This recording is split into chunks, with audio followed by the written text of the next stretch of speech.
तालिबान शासन को रशिया की ओर से मंजूरी दे दी गई है। पुतिन ने अमेरिका के साथ खेल कर दिया है अब, और मास्टर स्ट्रोक से पाकिस्तान को भी झटका लगा है। पुतिन का यह बड़ा कदम मास्टर स्ट्रोक माना जा रहा है क्योंकि इससे अमेरिका के क्षेत्रीय प्रभाव को, रीजनल सुप्रीमेसी को एक बड़ा चैलेंज मिलने वाला है और पाकिस्तान को भी अब सीरियस चैलेंजेस का सामना करना पड़ेगा। भारत के सबसे खास दोस्त रशिया के एक बड़े फैसले ने पाकिस्तान को चारों खाने चित कर दिया है। अब अमेरिका भी सकते में है। अफगानिस्तान की तालिबान सरकार ने 3 जुलाई 2025 को कहा था कि रशिया आधिकारिक तौर पर उसके शासन को मान्यता देने वाला पहला देश बन गया है। चाइना और पाकिस्तान के साथ साथ कई और भी देश हैं जिनकी राजधानियों में तालिबान के राजदूत हैं, उनके एम्बेसडर्स हैं, लेकिन उन्होंने इस्लामिक अमीरात को अभी ऑफिशियल तौर पर किसी भी तरह से रिकॉग्नाइज नहीं किया है। ये डिक्लेरेशन, ये घोषणा अफगानिस्तान के विदेश मंत्री अमीर खान मुत्ताकी और अफगानिस्तान में रशिया के राजदूत दिमित्री झरनोव के बीच काबुल में हुई बैठक के बाद की गई है। मुत्ताकी ने सोशल मीडिया प्लेटफॉर्म एक्स पर किए गए एक पोस्ट में कहा कि यह साहसी निर्णय दूसरों के लिए एक एग्जाम्पल होगा।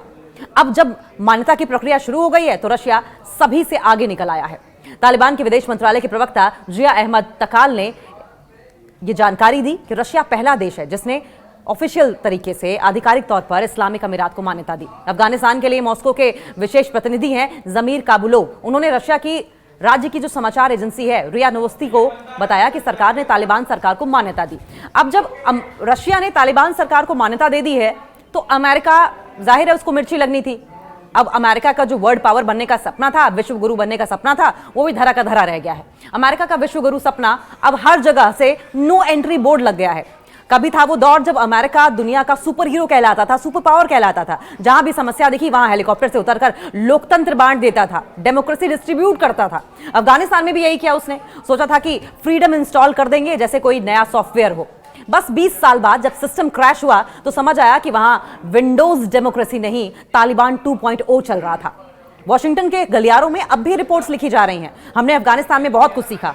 हाँ, सीखा तो है कैसे 20 साल, अरबों डॉलर और हजारों जानें लगाकर किसी और को सत्ता सौंप दी जाए। अब रशिया ने तालिबान को मान्यता दे दी है। पुतिन ने अमेरिका को वही एहसास दिलाया जो व्हाइट हाउस को तब हुआ था जब उसने टिकटॉक बैन किया और फिर खुद ही डाउनलोड कर लिया। अमेरिका बस देख रहा है। हमारे निकलते ही सब दोस्त बन गए। हर कोने में उसकी पुरानी पकड़ ढीली पड़ती चली जा रही है। मिडिल ईस्ट में अरब दोस्त अब चाइना से तेल बेचने लगे हैं। एशिया में भारत स्ट्रेटेजिक हो गया है लेकिन लॉयल नहीं रहा। यूरोप में भी लोग सोच रहे हैं इतना हथियार खरीद कर भी क्या फायदा होगा अमेरिका। वॉशिंगटन अब दुनिया को समझा रहा है कि हम लोकतंत्र के रखवाले हैं, पर दुनिया मुस्कुरा रही है। हाँ, रखवाले तो हो, बस ताले अब दूसरों के पास हैं। अब अमेरिका के पास बस 2 हथियार बचे हैं, एक प्रेस कॉन्फ्रेंस, दूसरा सैंक्शन। प्रेस कॉन्फ्रेंस करो, सैंक्शन लगाओ, और दोनों का असर उतना ही है जितना किसी बूढ़े मोबाइल के लो बैटरी वार्निंग का। जहां कभी अमेरिका वर्ड बॉस था, अब वही दुनिया की जूम मीटिंग के माइक ऑन करना भूल जाता है। पुतिन का मास्टर स्ट्रोक, पुतिन का यह बड़ा कदम इसलिए भी मास्टर स्ट्रोक माना जा रहा है क्योंकि इससे अमेरिका के क्षेत्रीय प्रभाव को चुनौती मिलने वाली है और पाकिस्तान को गंभीर रणनीतिक चुनौतियों का सामना भी करना पड़ेगा। ऑपरेशन सिंदूर के दौरान खुद को स्टेबल, तटस्थ, न्यूट्रल दिखाने के चक्कर में ट्रंप ने भारत का साथ नहीं दिया था। सवाल यह है कि कभी सुपर पावर थे, अब हैं सुपर कॉल ड्रॉप। हर कॉन्फ्रेंस में बोले can you hear me stop. Afghanistan में आया था लेकर आजादी का फाइल, 20 साल बाद बोला सर्वर डाउन है भाई, थोड़ी देर बाद ट्राई करें कॉल। तालिबान ने लॉग इन किया, रशिया ने पासवर्ड बदल दिया। पुतिन बोले हम ही एडमिन हैं, जाओ रिफ्रेश कर लिया जाए। मिडिल ईस्ट में नेटवर्क स्लो है, एशिया में सिग्नल गायब है। अमेरिका का ग्लोबल रोमिंग अब खुद ही गायब हो गया है। लोकतंत्र का रिचार्ज अब डलवाने गया व्हाइट हाउस खुद ही रिचार्ज करवा रहा है। मशीन बोली इनसफिशिएंट इन्फ्लुएंस बैलेंस, यानी कि अब कोई भी सॉफ्टवेयर इंस्टॉल करने को भी, कोई भी कंप्यूटर डोनाल्ड ट्रंप या अमेरिका की ओर से इंस्टॉल किया जाए, बार बार उनका जो इन्फ्लुएंस रहा है, इन्फ्लुएंस का बैलेंस रहा है, वो इनसफिशिएंट दिखाता है और अब बस ट्वीट करता है, ट्वीट करके चेतावनी देता है। बाकी देश हंसते हैं उसके ट्वीट्स पर। भाई अनलिमिटेड प्लान तो हमारा जारी है, बाकी देश ये रिप्लाई करते हैं अमेरिका को। पाकिस्तान को बड़ा झटका लगा है। पाकिस्तान के लिए बड़ा झटका इसलिए माना जा रहा है क्योंकि वो लंबे समय से तालिबान का खुला समर्थक रहा है, लेकिन अभी तक तालिबान सरकार को मान्यता नहीं दे पाया। और ऐसे में अब पाकिस्तान का जो क्षेत्रीय प्रभाव है, रीजनल इन्फ्लुएंस है, वो कमजोर हो सकता है क्योंकि अब अफगानिस्तान सरकार रशिया के जरिए दुनिया के बाकी मुल्कों से सीधे संपर्क बना सकती है। अमेरिका का लोकतांत्रिक डेटा पैक कुल मिलाकर खत्म होता नजर आ रहा है। अब व्हाइट हाउस से सिर्फ लो इन्फ्लुएंस अलर्ट की आवाजें आती रहती हैं। कभी था सुपर पावर, अब है सुपर कॉल ड्रॉप। हर समिट में बोले हैं कैन यू हियर मी, और बाकी देश बोलते हैं no please mute yourself. Afghanistan से आई बड़ी खबर, जहां अमेरिका ने लोकतंत्र की फाइल अपलोड की थी, वहां अब एरर 404 दिखाई दे रहा है, फ्रीडम नॉट फाउंड दिखाई दे रहा है।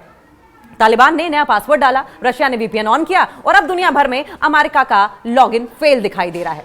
मिडिल ईस्ट से रिपोर्ट आई, क्या रिपोर्ट आई मिडिल ईस्ट से? सिग्नल कमजोर, अमेरिका का सिग्नल वीक है।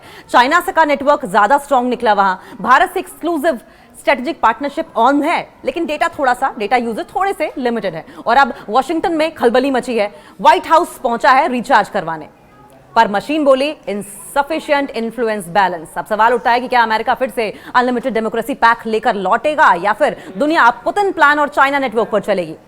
और ये देखने के लिए आप देखते रहिए न्यूज 18, जहां सच्चाई थोड़ी तीखी है और सटायर बिल्कुल 5G स्पीड वाला है।